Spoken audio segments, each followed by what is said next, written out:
Are you struggling for consistency in your sim racing? Does your iRating look like a roller coaster? If so, we have good news for you. The way to get more consistent is to first understand what you're doing differently than the professionals. And VRS is the answer. With our competitive subscription, you will have the telemetry, setups, tutorials, and everything else you need to fully analyze your driving. Our data packs and the ability to compare your driving with the best in the world will show you exactly where to adjust your inputs, change your driving line, and shave seconds off of your lap times. And our powerful and precise Direct Force Pro wheelbase and precision pedals are being used by some of the world's best drivers. All these champions agree that VRS hardware is not just the best on the market, it's also priced well below the competition. So if you're looking to upgrade to direct drive and the best pedals in sim racing, VRS is your answer. If you want to get better, get faster,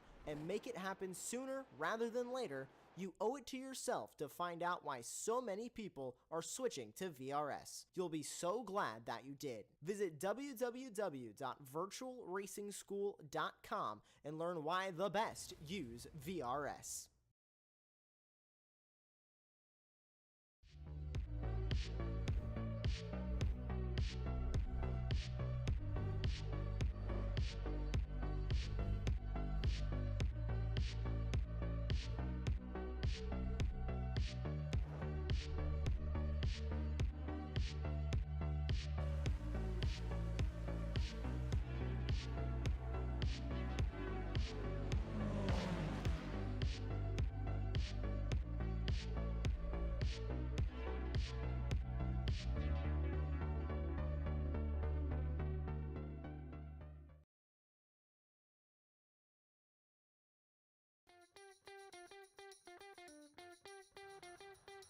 Hills of California wine country lies a racetrack that seems to be at one with the land around it.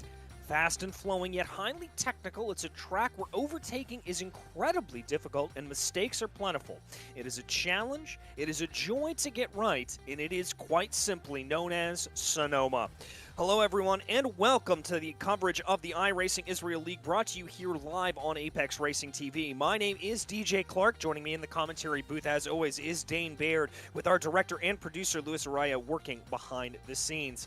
And Dane, this place holds a little bit of a special place for me, being a Californian and being the place of one of my first live broadcasts. But how are these GT3s going to handle this Sonoma circuit here today? I've got to say, with great difficulty. It is not an easy circuit to lap around. It doesn't look very menacing, but once you're driving, you realize there's bumps in a lot of places, especially in some of the braking zones, just making things even more difficult. You've got the blind crests everywhere, pretty large curves on a lot of corners, some corners without curbs completely, which is actually almost even more terrifying. And yeah, just a really, really tricky circuit to do consistent lap times around. And in these races, you really do have to be consistent as well, because any mistake, and the cars behind probably not too far back and want to have a little bit of a look. So yeah, tricky S's near the back section of the circuit as well, but yeah, all around just a really tricky circuit. Yeah, it's going to be very, very difficult, and I think you hit the nail on the head. Consistency is going to be the name of the game here today. Even if you have to back off maybe a couple of tenths of a second to be able to get around this track and do it successfully, that's going to be a little bit of a better run for you. As we watch Benny Sorek right now, looks like his qualifying is done. Bertie Galili as well. As of right now, looks like Avram Papachado is going to be holding on to the top place position with a 128.887. Nadav Yaron behind him, Yossi Gabe and Rantasoni.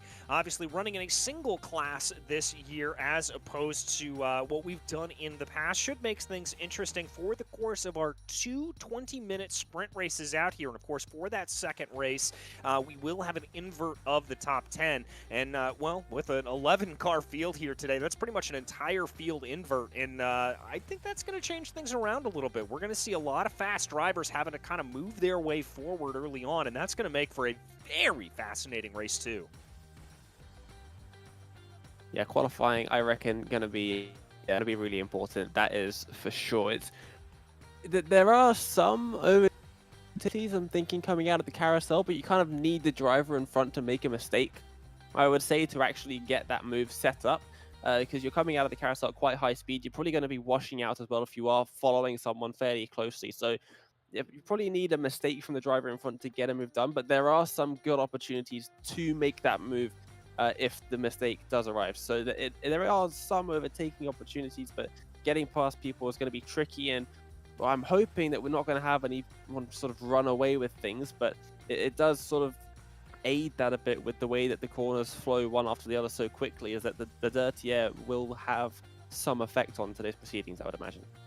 Yeah, it certainly will, with just how high speed this circuit is. And for those wondering, by the way, we are running the standard long form setup. We're not running the chicane down at turn 9 and 9A, so that does take away one of the overtaking opportunities that we sometimes see on this circuit. But time ticking down now, about 2 seconds left to go in qualifying, as now the checkered flag flies, and we are ready to go here for race number 1 for the iRacing Israel League. Going to bring everything together as there are your qualifying results. Everin Papasciotto going to be lining up in pole position, followed by Nadav Yaron. Then it'll be Yossi Gabe and Ran Tatsoni. Arnon Levi will line up in P5, followed by Benny Sorek, with Mark Zubarev and Dror last in row 4. Row 5 is going to be Bertie Galili and Yuda Ben Yosef. And Alfa Mazuz will make up the 11th place and final place on the grid.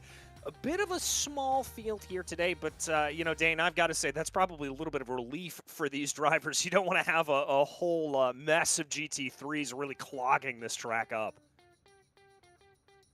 Yeah, and yeah, it is a very interesting start to this race as well. You got the uphill left-hander at turn 1, and then it all narrows up, and you go over a crest as you go to the right for turn 2, and it's very easy to just fall off the racetrack completely if you're stuck on the outside for that second corner. And well, as we know with the grass on iRacing, it's not the easiest place to try and get back onto the circuit either, as they feed into 3A and 3B straight afterwards. Yeah, it certainly is a little difficult, and there, as you see the overhead shot of everything, the grass, or I should say lack thereof, around here, it's all dirt. I can tell you that grass is planted around Sonoma. When I was there, it rained, it was green, it was very strange. It was a little bit strange to see it not all be brown. But yeah, the grass and the dirt here, certainly something to take a little bit of a look around. Interesting to see the Ferrari up in pole position. Obviously, that mid-engine car has some nice rotation to it, known as a good overall all-around car. The two McLarens in the back of the field, though, here are last driving one of them. I would not want to be them here today. Off-throttle oversteer, one of the big things that we always talk about in that car. And with so much of this track where you've got to kind of lift and coast and be a little bit careful, that's going to be very tricky to try to control. Also got to say the Porsche rear engine design there, that's going to be another one that's going to be very difficult to try to get its way around here today. The BMW is probably going to have the best bet when it comes to that stability that you talked about, that consistency that we want to see. Yeah, and this is probably, we're heading now into one of the best overtaking opportunities on the circuit. Fairly long straight into quite a tight right-hander, a double right-hander actually, here at the end of the straight, coming out of the carousel as well, so you'll get a pretty decent speed by the time you make it into this braking zone. But it's quite difficult to find that second apex there, because coming around the first corner, especially if you're on a single screen setup, you are going to struggle to find that second apex, and it does have a pretty large hit on your lap time as you head into the S's. Now, the first few apexes of those S's, the first few corners, are mostly flat, so it's only when you get towards the end of them where you start having to lift off and maybe tap the brakes ever so slightly. This left-hander, really long, and you've got that curb that starts halfway through it, so you got to watch out that you're not slamming into that and sending the car upwards. And then this corner here, I think, is what we'll see the most difficulty from the drivers. If you touch the curb, you touch the grass on exit, the dirt on exit, it's going to cause some huge issues. And yeah, we've seen cars sparing off to the inside way too often. We have indeed, as Papasciotto now leads the field down through turn 11, that final hairpin, and he's going to get on the loud pedal early, and we are racing here in Sonoma. A very quick getaway for Everin Papasciotto. That's going to really space out the field here as they fly their way into turn 1. And look at as they come up the hill, this tricky complex that you talked about, Dane, coming up through turn 2. You've got to be very patient on the throttle there. Make sure you don't get it on too early. But this field very well spaced out here at this point. Avram Papasciotto leading the way in that Ferrari. Nadav Yaron trying to catch in behind right now as they pretty much all start off in the way that they qualified in. The only real change in position right now is Mark Zubarev has been able to gain a position on Benny Sorek. That is down for 6th and 7th. Yeah, but now making their way through the carousel, downhill left-hander. You do get a bit of a compression at the end when the track levels out, so it does help you get the rotation that you need at the end and then into this hard braking zone for the double right-hander. We'll see if everyone makes it through all right. A bit wide for the driver just in front. I believe that's Levi as we're watching Zubarev here, and now Sione as well. Through the S's they go, and it's up and down the whole way. You can't really get that perspective when you're up in some of the TV cams and the chopper cam and those sort of things, but when you're on ground level, you really see the up and downs of the circuit. Yeah, massive elevation change really all the way throughout. It's pretty fantastic. As we take a look there, Papasciotto starting to build a little bit of an advantage. That gap at about 1.1 seconds here at this point. Nadav Yaron having a little bit of pressure from behind from Yossi Gabe, then ran to Sony being able to keep in as well behind. But Papasciotto doing what he needs to do here at this point. There is to Sony trying to close in on the back of that Audi in the BMW right now. The number 20 as they fly their way up into 3 and 3A right now, trying to see what they're able to do. A little bit of a clip of the curb there for Yossi Gabe. You've got to be careful with that. That is one of those higher raised curbs on the exit of turn 3, and you really don't want to be flirting with that too much. Yeah, no, you absolutely do not. And then you can see here, you're braking and turning for the carousel before you can even see it coming. You go over that crest just on the entry, and it makes it one of the more difficult corners to set up for. And if you get it wrong, you've got a lot of space to go wide out top as well. You do go onto the drag strip that they have there at Sonoma, and it does give you a really wide straight, which means you can carry a bit more speed than you might think at first coming out of the carousel. But yeah, you don't want to be taking too much advantage of that, otherwise you'll soon end up in the dirt. And as I said earlier, very difficult to get out of that once you're in it. Left, right, and then actually really good there from Sione to clip all of those apexes and not run too deep, not have to compromise the line at all through this right-hander here. You don't want to go slightly too wide, as that's exactly what we've seen. Oh, and there's a car in the way, and Sione's going to get collected with that one as well, and that's two very heavily damaged cars there now, and that's exactly what I was talking about earlier on. It looks like Sione is just getting out of the way there, and that is so unfortunate too because they've just met pit entry. Yeah, they really have. Yossi Gabe here, the driver in problem there. You can see, you talked about it, just ran over a little bit too wide on the exit there of turn 10, clipped that grass, and that was enough to send that Audi spinning across the track. It does look like Gabe has been able to make it down pit lane through a ricochet pretty much alone, but Gabe and Tassoni back down into the pits. That's now going to really separate our field here at this point. Papasciotto just doing what he needs to do. 1.6 seconds up at the front of the field. But look at that gap back as our Nadav Yaron tries to close in on him between himself and our known Levi. That gap now 4.7 seconds. Mark Zubarev trying to gain a few positions here. He's been the big climber thus far. Up 3 positions off from Azus, also up 4 in the back of the field. But whew, that was a pretty spectacular incident. Yeah, and yeah, just touching the grass on the outside, and it's so easy to do because you want to carry as much speed as possible, but it is a tighter corner than it feels. Every time I go through there, I get surprised at just how tight it is, and normally end up compromising my exit speed, but yeah, it is a really tough corner to go through. We'll see as we ride on board once again, you really have to slow the car down because it does tighten up so much there. And then you got the pit entrance, here on the left, and it feeds in to this braking zone, and oftentimes you'll see those cones on the entrance being flung out the way as drivers try and extend the braking zone, make it as wide as possible to get a good run through that penultimate hairpin there. With the tire bundles on the inside, they can also make things interesting, especially if you're too wide. Seen many a driver clip those the wrong way. Yeah, as I have as well, and you saw there the BMW really searching for grip down on those low lines. Very difficult, but wow, talk about grip there coming up through turns 3 and 3A.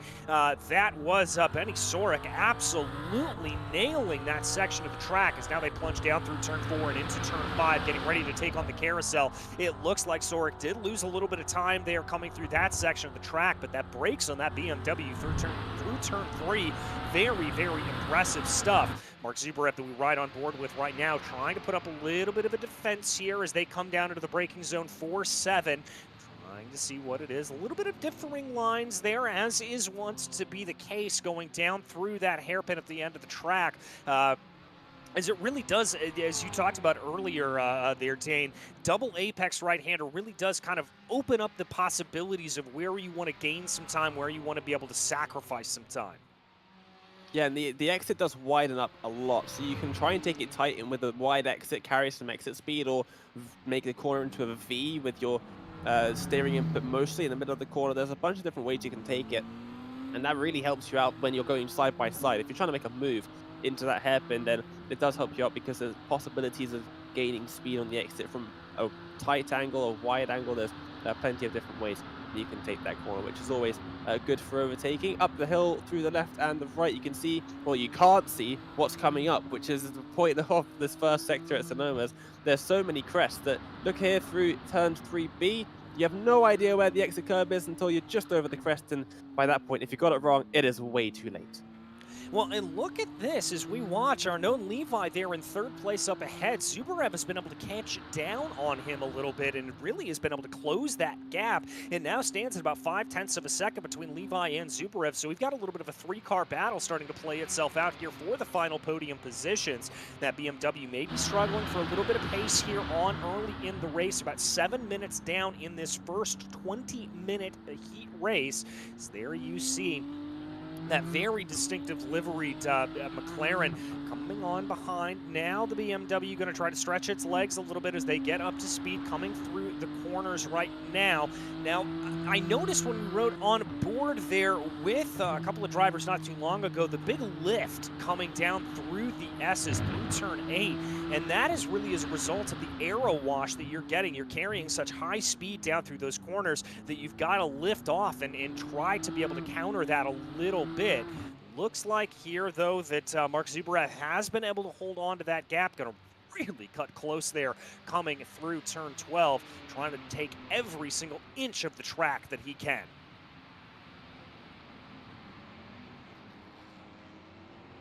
And through this first sector once again, and yeah, it looks like you've got Zubarev under a little bit of pressure from behind as well, so really wanting to catch up to Levi, so try to use a best offense as a best defense, because yeah, it's definitely a strategy. We've seen it a couple times in the series so far, where drivers start to come under pressure from drivers behind, and they're like, okay, I'm just going to put another car between us, and things will be all right.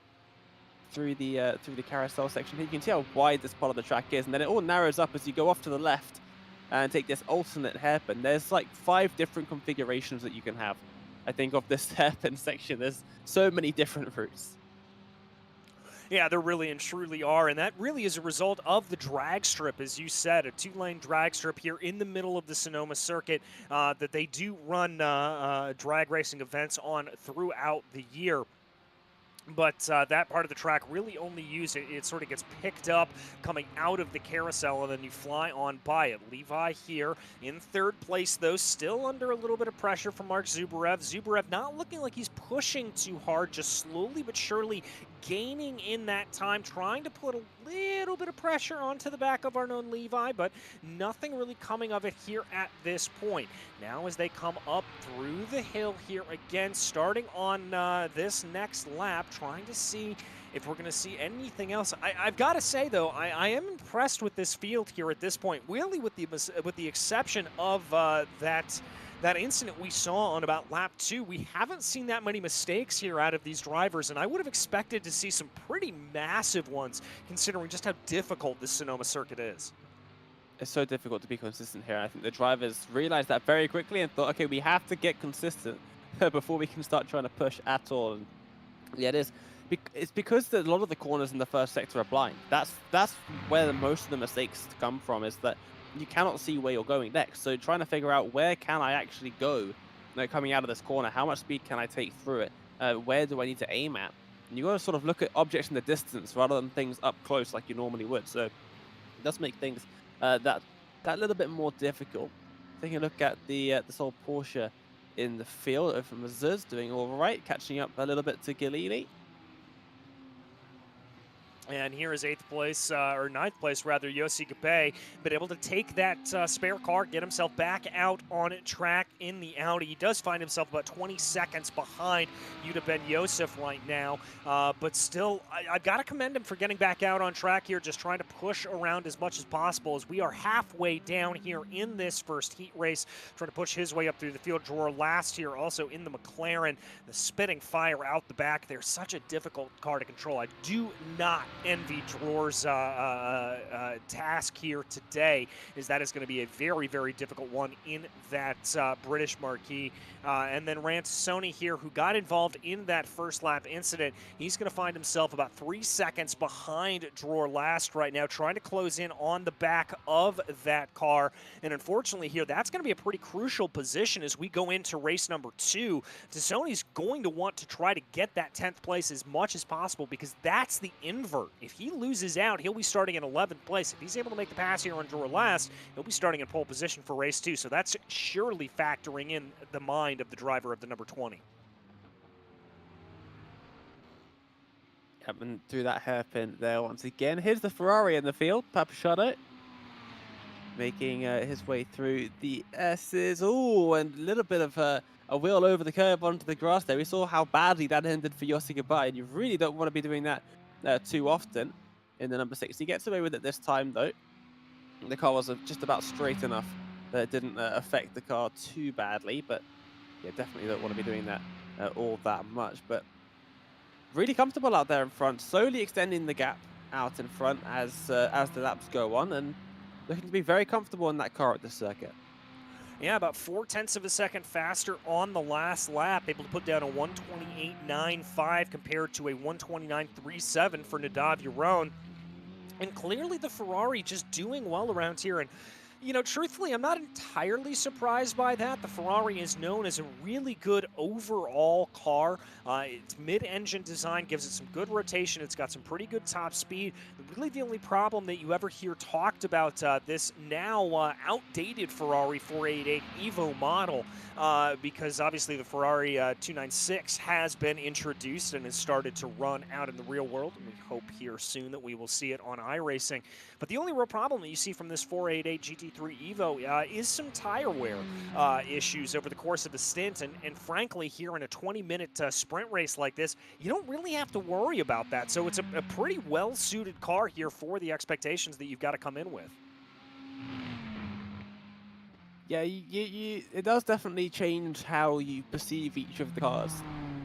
When you're looking to figure out what car am I going to choose for each round or the season, depending on what series you're running in, is the length of the race. Because if you're running, say, an hour-long race, or even later on in the season, I think we've got a 40-minute race or two, some of the longer, like, endurance-style races, I guess, that we've got a little bit later on. So, yeah, you definitely want to start thinking about tire wear then.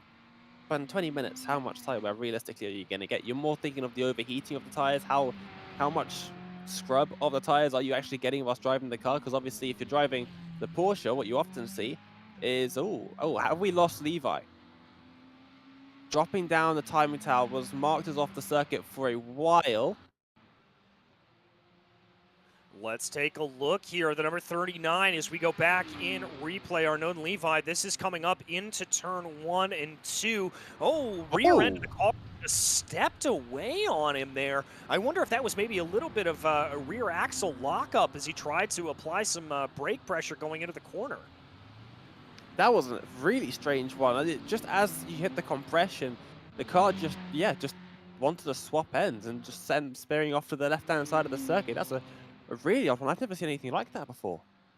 I haven't either, and that's why I immediately go to maybe some rear brake lockup. Yeah. Is the BMW known as being a very stable car? Doesn't have a lot of those twitchy or oversteer moments that come back to bite you, and is certainly a very, very strange. But Levi is going to be able to go back out on track. I don't know how much damage he's going to have here at this point that he'll have to try to recover from.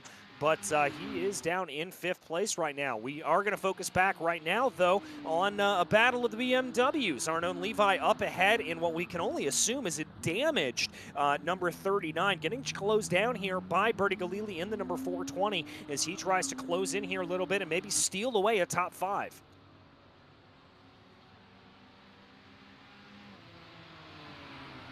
Yep, dropping back ever so slightly now. Let's see through the first corner again. Losing a little bit of time there, taking it a bit easier, and it's understandable from Levi there. You don't want to be making that mistake twice, whatever that mistake may have been. Yeah, exactly. You don't want to do it there. Levi, though, getting a little bit aggressive coming up over the curbs on the exit of turn 3A, really chopping him down there as he moves his way across the track. I think he's got a little bit of the push. You saw that little flash of red on your screen there. I think that was over Mazus and the Porsche from behind getting just a slight little bit of an off track there. But he'll be able to carry on here at this point. Mazus, the only Porsche in the field, doing well to keep things together right now. He finds himself about a second or so behind Bertie Galili in this battle as they now come up through the hairpin, through 7 and 7A, trying to see what they're able to draw out there. Whoa, pushing the track limits there as much as possible. Got on the throttle maybe a little bit early, but he is absolutely chucking this car, really being aggressive with the curbs. And there, whoa, big snap oversteer. Oh yeah, that does not look like a very easy car to handle around this circuit, that is for sure. And going through the right-hander as well, you can see it's always fighting the car. That is not something that's inspiring any confidence into this driving at all for that 422. A little bit of wheel spin coming out of the hairpin as well, and yeah, I do not envy over Mazus right there. That car does not look happy. No, it certainly does not. It is a very angry car that is trying to be able to keep itself on track here at this point, but Mazus, I've got to say, doing a fantastic job to keep everything together, keep everything contained, and keep all 4 tires on the black stuff with a car that clearly is attempting to kill him in multiple incidents. We're going to take a look at a replay here. This is drawer last in the number 55 McLaren coming down into the carousel. Oh, and there's that off-throttle oversteer that we talked about, just coming back to bite. Yep, over the crest. It is, not a good place to unsettle the car, and yeah, that's very unfortunate. But luckily, there's not a whole lot of place that you can sort of hit anything around the carousel. There's a lot of space around there. Yeah, there certainly is, and that is really, with the exception of that last sector of the track coming down in through 9 and 10, that is a truism here about Sonoma, that you're really able to kind of run a little bit wide and make a little bit of those mistakes and not end yourself up in the barriers. We look out the back here of Bertie Galili, though, over Mazus trying to close in. We've only got 2 minutes left to go here in this opening heat race as the 422 takes a look down to the inside there, trying to see if he's able to get a little bit of run off to the corner. A little bit of dancing out of that Porsche. I think there may have been a little bit of wheel spin there that he got coming out of the line, but I believe here that our leader, Avram Papachado, could be coming to the white flag this time by big move there from the 422 of Avram Mazus. The Porsche looking pretty aggressive here in the final 2 laps. Yep, definitely wants to gain that position, get into the top 5, that is for sure. In a good place on the circuit to try and make something happen. Just has to close up ever so slightly, and we may be able to see a move being made by the end of this race. We may indeed. That gap holding at about 0.6 of a second right now as they work their way down into the carousel. You see a little bit of a tighter line there for Mazus. That's probably just trying to avoid a little bit of that aero wash and a little bit of that understeer that would be picked up coming out on corner exit. Now they get down into the braking zone here for turn 7, trying to see what they're able to get as they go right now. Getting onto the loud pedal. Here they come through the S's right now. Is Mazouz going to be able to put up a little bit of an attack here going down into the final hairpin? A twitch of oversteer there again, coming back to bite the number 422, and that's going to lose him time. Yeah, same as we saw before, just coming off the curb and the car just switched to the left, and a very good catch, and really, they could have affected the car a whole lot more, but just that was enough to pop the car a little bit further back and out of reach of Galili. So yeah, it looks like Galili is safe for now, but has to hold on for, what, one more lap? One more lap as they cross over the line, and you can see Barney the flagman waving the white flag here at Sonoma. One more lap for drivers in 6th and 7th, and one more lap crucially for your leader Avram Papashato, who has looked comfortable and contained up at the front of the field as he comes down now through the hairpin of turn 7 and 7A. Gonna get on the loud pedal. He's got a 6.8 second gap back to Nadav Yaron. Absolutely sensational driving from the Ferrari here tonight. Yep, has done a brilliant job and through the S's for one final time, at least in this race, before we do this 20-minute race all over again. Will be interesting to see, actually, with this reverse grid coming up, how these drivers up the front handle it. I couldn't agree with you more. It's going to be pretty fascinating to see. But right now, that is of no mind to Avram Papashato, who is going to come out of the final turn and cross over the start-finish line to take victory here. Papashato with a fantastic race. Nadav Yaron going to come home in 2nd, followed by Mark Zubarev there in P3 if he's able to hold on to it down through these final corners. Yep, and the McLaren driver does exactly that. Beautiful livery on that machine and takes the 3rd step on the podium. Flash the headlights as well. Very happy with that one. Yeah, I think he's very happy indeed to be able to pull that away as Benny Sorek comes over in P4, unknown Levi in P5. Then it's Bertie Galili, who was able to hold off that rebuff from Offer Mazouz. A good run there at the end for the two of them. A little bit of a battle here. Yossi Gabe and Yuda Ben Yosef coming down into the final hairpin right now as they bring the cars out. It looks like that Audi not going to be able to necessarily get the run that they would like to. And indeed, they're going to cross over the stripe here. Ben Yosef will finish 8th and Gabe will finish in 9th. Just waiting for Rantasoni here to come across. Remember, Ran involved in that incident pretty much at that exact area on the circuit on, I believe, lap 2.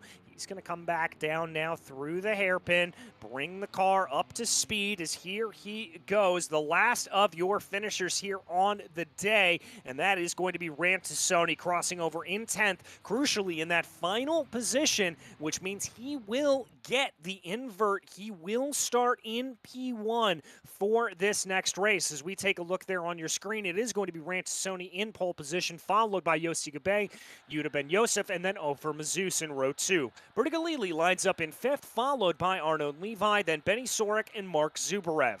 Nadav Yaron lines up 9th, followed by Avram Papashato in 10th, and drawer last will be Shotgun on this 11-car field.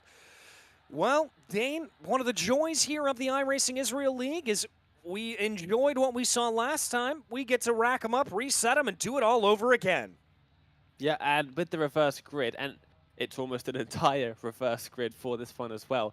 It should make these really, really interesting because if you remember, the drivers that we've got starting right near the rear of the field here, they weren't slow. They were just up at the front and then obviously involved in that wreck at lap 2. So they should have a pretty decent chance of taking home some silverware after this one. You've got Yossi Gabai who's going to start on the outside, was in 3rd place, just had that spin, and was making some decent progress after that as well. Had to go into the pits for the fast repair, of course, but yeah, it could be an interesting one because you've got all the fast drivers, or faster drivers near the back, and then you've got these two at the front who really should be at the back with the rest of them, but due to unfortunate circumstances, are right up at the front. Yes, indeed, and another full pace lap around here, which is good. It means the drivers will be able to get their tires up into that perfect operating window here at this point, so we shouldn't have any real concerns about that, but Yeah, to your point, I'm going to be looking back at the likes of Papashato, Yaron, Sorek, trying to see if they're able to make up a couple of moves here. Obviously, we've talked about the difficulty around this circuit to try to get an overtake done. Well, now they're going to be able to try to push their way ahead. They're going to be able to have a little bit of a chance to try these overtakes around a circuit that is notorious for being difficult to overtake on. So we'll have to see just how it plays itself out, just how these drivers are going to be able to handle everything here as they go. Coming down through the carousel right now, we take a look from above, and Dane, this really gives you an idea of just how sort of undulating this circuit is, how much it lays over itself on that first sector, and really an idea of just how tricky it is. Yep, that's for sure, and heading through, we'll get a good view of all of the different layouts of this hairpin from way up here as they'll go to the right. That's the old cup layout. The rallycross layout uses that area of the circuit as well, and then through the slightly shorter version of the hairpin, not going all the way around and making it a true sort of double apex with a bit of a kink on the exit as well. Then the S's, so difficult. Again, a lot of these apexes are slightly blind. You can't really see it from here, but there is a whole lot of elevation through this section as well. Yeah, little rises and falls in the track. It's one of the things that makes Sonoma so fantastic. Missing that turn 9 cut through there that we talked about a little bit earlier that you see sometimes, is particularly when SRO comes to this circuit. They run that layout, but hasn't been run in a long time here in other series. There goes the pace car pulling off down into pit lane. I'm going to be interested to see here if Rantasoni's going to try to get it as an early of a jump as we saw Papashato get last time around. And indeed, it looks like he is immediately going to get on the loud pedal as we get racing here for race number 2 for the iRacing Israel League. And immediately, Yuda Ben Yosef going to try to challenge down to the inside of the Audi of Yossi Gabe, but that's going to have to come back to not big collision in the farther back of the field. That was the Porsche getting spun around, multiple cars involved.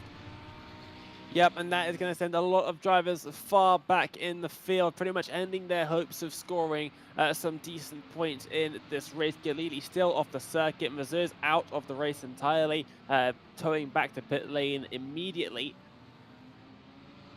Yeah, and that's going to be very, very difficult. Let's go ahead and bring up a replay here when we get a second to try to take a look at exactly what happened there. But we've got to keep our eyes focused here because Mark Zubarev is being a little bit aggressive right now, trying to get a move done on Yuda Ben Yosef. Obviously, a little bit of a checkup caused from that incident that really spread out the back of the field here at this point. But now there's still some good battles. Here comes Zubarev trying to take a look down to the inside, going into the hairpin. That's not going to play itself out, but he's also got to watch out from behind because Arnon Levi looking very hungry in that other BMW. Yep, and as they file through the S's now, they'll have to be working against some dirty air, which a lot of drivers probably wouldn't have had to do in the last race at all. So a little bit tricky for them here, and through this right-hander especially, it might be a bit more challenging than they've been used to. Tires not in the good operating window, but here comes Papashato already trying to look. Oh, in the background, a spinner! Oh, we've had another car going for a spin there. I believe that may have been Bertie Galili. Draw last as well, looking like they've had problems. Multiple cars here having problems in this second race. I'm not sure exactly. Everything firing off here. I think dropped right off at the hairpin. Papashato's gained a lot of positions all of a sudden. So we'll see exactly how all of that stuff happened, hopefully with a replay in a moment. But Papashato loving life at the minute, up into 4th place already, just one car away from the podium. And oh, a bit deep for one of the drivers there. Is that Yaron? It was indeed Nadav Yaron just trying to take a little bit of an over-aggressive move down into turn 4, and that didn't work out as Benny Sorek now gets it wrong, going down into the carousel, going to try to get that BMW number 73 worked up back up underneath him here at this point, but now he's going to be able to go. That's not the way that car is supposed to be looking, going on the side of the track like that, but he'll be able to get it back by, but not before letting Dror Last and Yuda Ben Yosef back on by him. Wow, this is really and truly a tale of two different races, with the exception of that one incident coming down through the S's in race 1. It was pretty clean and green. Well, here at this point, we've got cars flying off the track. Let's see a replay. Yeah, we're going to go back to the replay here at the start. We're going to follow Benny Sorek right now. Keep your eye on that Porsche up ahead. Off from his news. That's just a solo incident. I think the tire's not up to temperature, and he just lost it and clipped Bertie Galili there as they came under the bridge. Yeah, and Galili there as well. Just, yeah, that's so unfortunate. For nowhere they could go. The Porsche just flew straight across the track after hitting the barriers, bounced right off there. Absolutely nothing you can do about that. Zubrev still holding on to this third position for now, though, but I feel like it might only be a matter of time before Papachado gets through. Papachado really, really strong in that first race. Yeah, very strong, obviously able to take the win by a couple of seconds here, and you can see that menacing Ferrari back behind. He's going to get a great run down through the carousel, going to try to press his advantage here. A little bit of a twitch there on the exit, and I think that may cost him the ability to dive down to the inside of turn 7. He's still going to be looking menacing and tries to take a little bit of a later apex into the first part of that hairpin. Now going to angle his way out, try to see what he's able to get here. Big hop of the curb coming up and over into the start of the S's. I think that cost him a little bit of time as he's off the apex there. Zubrev having a little bit of a twitch of oversteer as well, but he's able to control it relatively well underneath the wheels of that McLaren as now they come down into the corners. Looking down, and again, that aero wash coming back to bite there a little bit for Papachado, but he's going to have a better run down into the hairpin. It looks like he's a lot better on the binders. I think he just needs to get close enough to try to make that advantage work. Yep, the Ferrari looking a little bit better at the moment through a lot of the parts of the circuit. Just it's a matter of trying to get nice and close and all through turns 1 and 2. Very different lines being taken by the drivers, and you can see the McLaren had a bit more exit speed out of turn 2. Yeah, certainly did. As there you see maybe a little bit of a wiggle there from the Ferrari, not exactly perfectly on the apex, having to check himself up, coming over turn 3A right now. As they bring their way down into the corner right now, trying to see what they're able to do. We're going to take a look a little farther back in the field. This is drawer last in the McLaren up in front there. Benny Sorek in the BMW as they mark their way through turn 3 and 3A down into turn 4 right now. The McLaren spitting flames as it is wont to do. Trying to see what it is. Maybe a little bit of a wiggle there from Benny Sorek coming off of turn 4. He's going to gather everything back up under him and try to make another assault here, but looks a little bit too far behind to make anything happen here at this moment.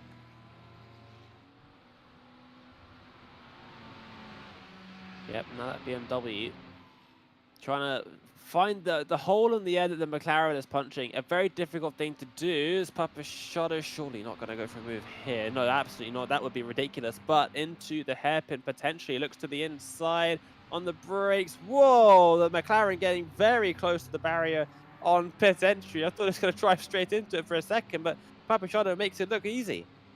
Certainly does. A great move from race 1's winner here, Papachado trying to be, but here comes Zubrev thinking about a little bit of a move into turn 1. That's not going to play itself out. He's going to have to back himself off a little bit. I also saw in behind there Levi and Yaron having a nice little bit of a battle coming out of the hairpin as well.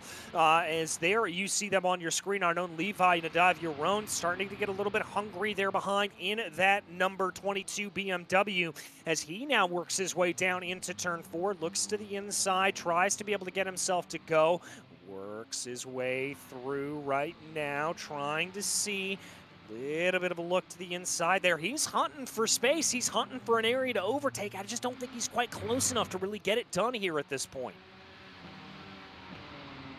Yep, just try. It's what you really have to do, especially when you've got so much time realistically left in this race, right? You've got to try and just catch slowly, and eventually you'll get close enough that you can just draft up and make a lunge into one of the better overtaking opportunities. But you really don't want to force it, because forcing an overtake in a track like Sonoma is only going to mean bad things.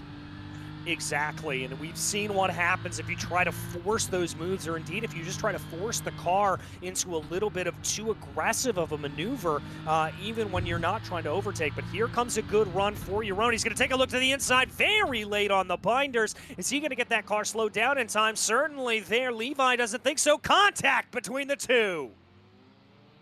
Yep, and around goes Yaron. I feel like that was a little bit forced, just a little bit. You probably didn't need to go for that move just yet, but yeah, went for it all the same, and now has to try and do the hard work of catching back up again. But we'll see this replay as he comes around this right-hander, and into the hairpin. It was a lunge. It was very much a lunge down to the inside and heads up there to recognize that they had it and just tried to go for the over-under there.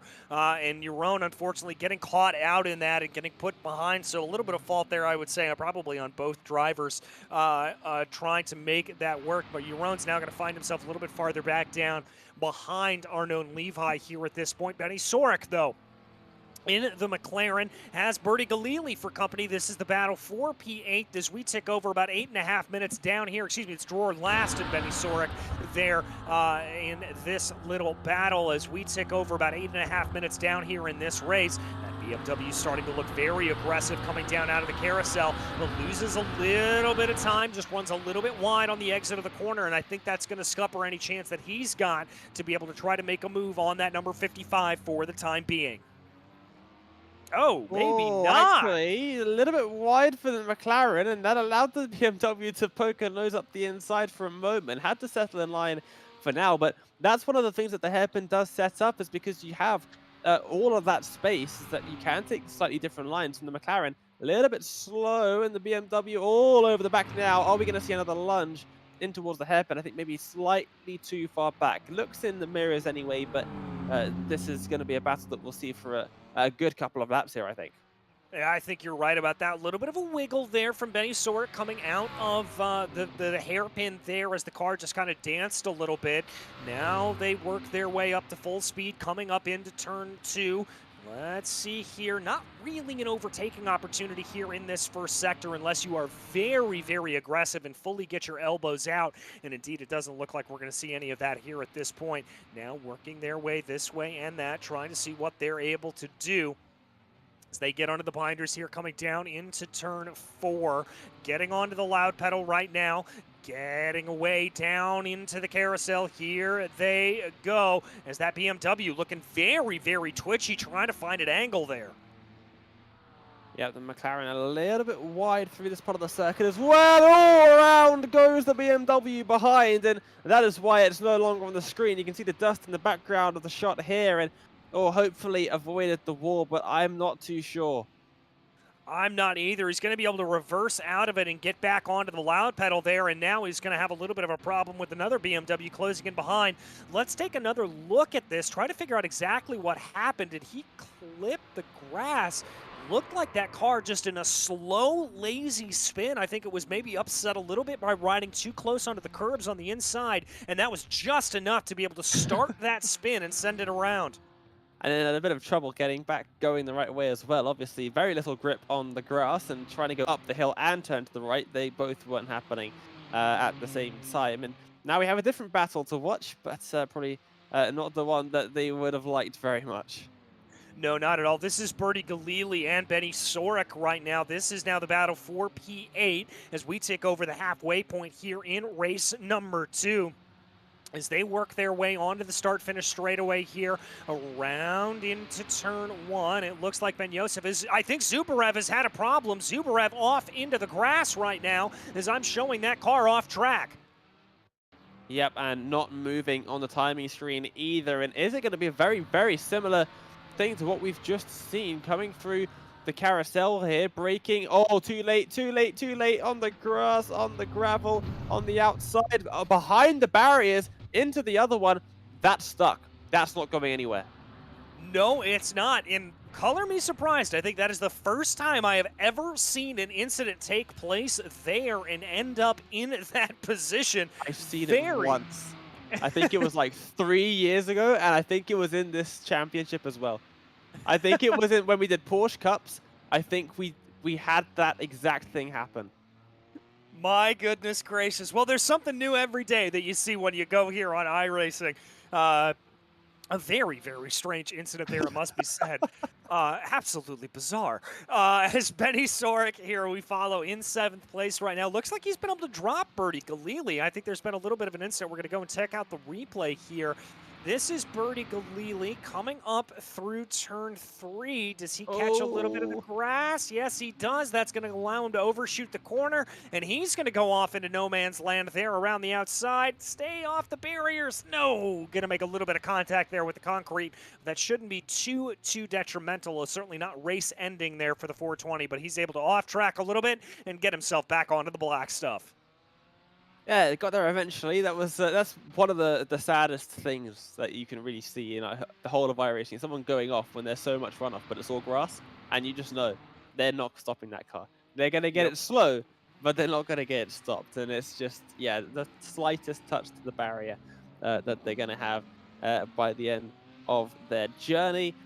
Up at the front, Rancioni doing a very nice job out there at the moment. However, that gap is about a second. Probably not the safest of gaps, with a bit of time still left in this race. Goodbye still has some time to try and make something happen. It's almost dropping off the face of the earth there for a second was Goodbye. Yeah, a little bit of internet connection issue there for Yossi Goodbye, and that is going to bring him back, thankfully, onto the screen here.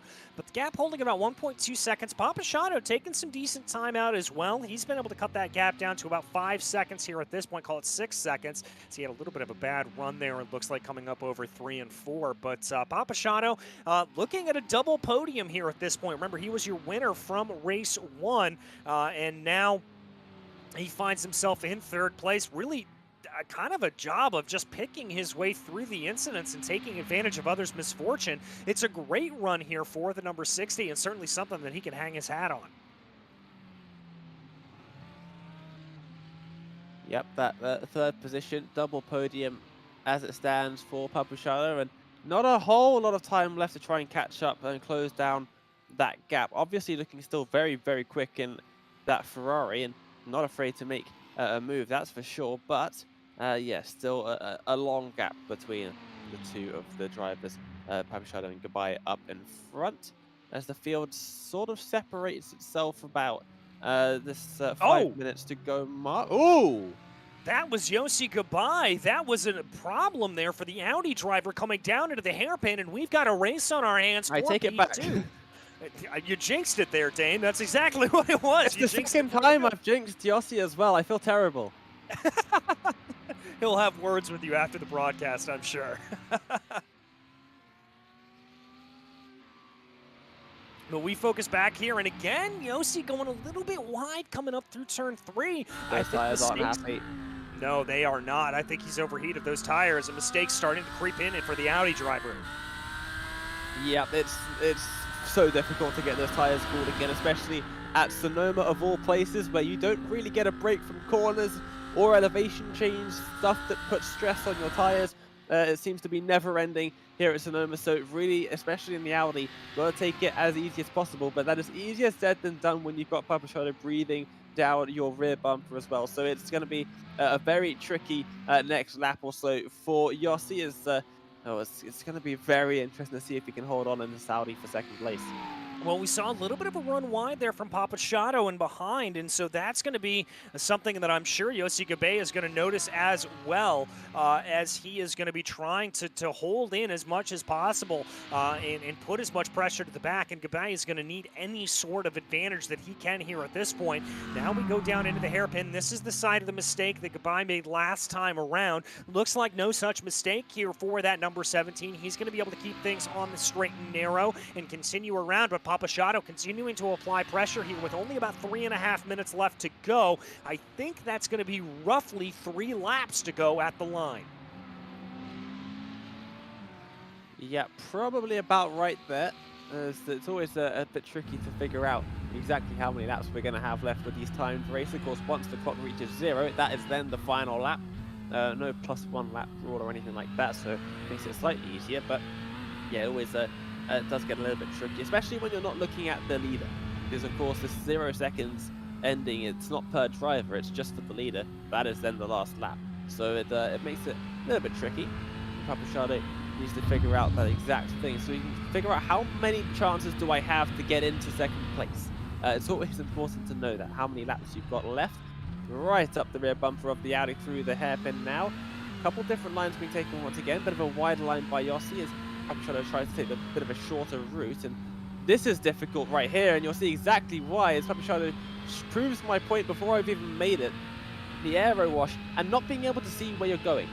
You've got small markers on the circuit whilst you're driving through that part of the circuit with the elevation change. You can just about get by. But when you've got a car right in front of you, not only have you got less grip, but you can't see where you're going, so it makes it even more tricky. Yeah, it makes it incredibly difficult, and kudos for Avram to being able to hold on to that. They're going to cross over the stripe here indeed. 2 laps to go for your drivers here at this point. Papichado knowing that that time is starting to run out here as he looks down now into turn 2, trying to see what he's able to get to run. He's very, very close behind, calling only about 0.2 of a second as he's going to be putting pressure to the back of that Audi, seeing if he can elicit a little bit of a mistake here. That was Goodbye having a little bit of a tough run. Now it's going to be a later apex there for Papichado going down into turn 4 as they try to keep everything together, getting onto the loud pedal here, working his way towards the carousel. This is the first part of the track where you've got to watch out for that aero wash. He's going to try to keep his nose a little bit lower in there to get it on, but he's got to be a little bit later on acceleration, and that's going to allow Goodbye just a little bit of breathing room. And only a little bit is exactly what he's going to get, as the Ferrari still definitely filling up those mirrors. But this is the part of the circuit where it is so difficult to follow right here through the S's. And it's combined with a bunch of different factors. You can't see where you're going, and the car isn't going to behave as well as it would if you're on your own. The car in front definitely has the advantage here, and you can see the gap starts to increase through this part of the circuit. But then the first sector, with all of those flat-out sections, it does mean that they'll catch back up again. It is going to be tricky for Papichado to get something done here. I feel like it, unless Goodbye makes a mistake, it might just be able to hold on here. He might just be able to hold on, but as the white flag flies here from Sonoma, we will have to see if they are able to get themselves around right now. Papichado continuing to put pressure onto the back of Yossi Goodbye. Goodbye a little bit slow there coming up through turn 2. Is that going to be the opening of a door here? They're both going to stay off the grass as they flick their way up through turn 3 and 3A, trying to get on the loud pedal here, trying to get themselves to go. Looking down now into the corner as they fly down the hill, not seeing any advantage there. A little bit of a twitch of oversteer from Papichado. That could cost him just the time he needs. Yep, it looks like Goodbye just is going to be able to hold on here. It doesn't look like that Ferrari is close enough to make a lunge into this hairpin. It's going to have to come down to the final braking zone of the circuit. Can the Ferrari hold on? It's less than a car's length between the two of them as they make their way around this right-hander. They're going to try to do it here. Time is running out here for Avram Papichado as they bring their way down through the S's right now. He's got really one more realistic chance to try to be able to make this move, and I don't know if he is going to be close enough to make it play here at this point. Here they come down into the hairpin. He is not going to be close enough. Yossi Goodbye is going to hold on to that, but your leader here, Rantasoni, an absolutely picture-perfect drive up at the front of the field as the number 20 crosses over the stripe to take victory in race 2 here from Sonoma. Yossi Goodbye able to withstand the pressure from behind, and Avram Papichado will round out your podium. What a thrilling end to that race. Papichado just not able to get up onto that second step, but still takes a double podium, which at Sonoma, especially with the reverse grid, is no easy feat. Levi will take 4th position there. Brilliant result for Arnon there. And then a couple of drivers we're still waiting for to cross that line. But yeah, really awesome finish to that race with Goodbye and Papichado there. Yeah, really fantastic stuff. We focus a little bit farther back in the field. Dror last and Benny Sorek right now running in 6th and 7th. Only really 2 more corners here to go for the both of them. Ooh, that got a little bit close there for Benny Sorek coming down through the tire bundles, but he was able to make that work. As now they come and work their way up the hill, climbing over, and they will cross over the line to take 6th and 7th position. Here is Bertie Galili back down in 8th right now. He's only got a couple of more corners here to go, and Yuda Ben Yosef will be trailing in behind him as they come across down into the hairpin right now.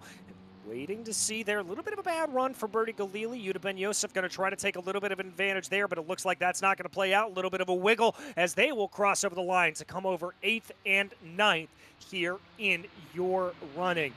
And folks, that is the last of the drivers to finish up here, but do not worry, we've got some great things to talk about. Namely, we've got somebody to talk to in the form of Rantasoni. Actually, let's run you through your final finishing order here first. Excuse me, Rantasoni able to take victory there in the number 20, followed by Yossi Gabe. Avram Papashato rounds out your podium. Then it's Arnon Levi and Nadav Yaron in the top 5, followed by Dror Last and Benny Sorik. Bertie Galili was 8th, followed by Yuda Ben Yosef. Then it was Offer Mazus and Mark Zubarev, who was a DNF on the day.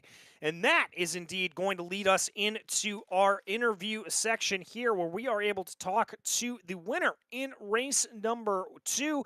Rantasoni ran a great run there out for you up in that second race. It kind of looked like you pretty much had the field to yourself. Yeah, once we started, I had a great launch, and I was just set up on keeping Yossi away from my slipstream. And once I saw, he made a little mistake and I could get away, then I got relaxed and just sailed away. Well, talk to me about this Sonoma circuit in general. Do you like it? Do you not like it? What are some of the challenges here from behind the wheel? Because Dane and I talked a lot today about just how tricky this thing is to drive. Wow, it's a roller coaster. I love it. Personally, I love it. I think it really shows the differences between drivers. A lot of overtaking opportunities, a lot of different sections, slow sections, fast sections. Elevation changes. I absolutely in love with that track. Yeah. Well, next time out, we head to a different kettle of fish entirely in the form of Le Mans. How do you think that's going to go? How do you think your BMW is going to take to that track? Wow, it's like the opposite of Sonoma. So I really don't know. I guess we're gonna have to get there and we'll find out. Well, we'll find out indeed, Rand. But as for today, who makes this possible? Who'd you like to thank? Yeah, I want to thank Tal for organizing this league, for each racer that is taking part, and of course for you guys for broadcasting. Thank you guys. We are more than happy to do it, my friend. Believe me. That was Rantasoni, your victor here today for the iRacing Israel League.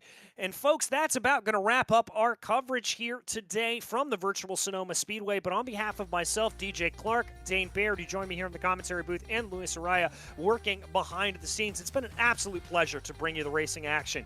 You heard us mention it. In 2 weeks' time, we will be headed out to Le Mans for the iRacing Israel League, so you are not going to want to miss that one. But in the meantime, until we see you on the track, thanks for watching.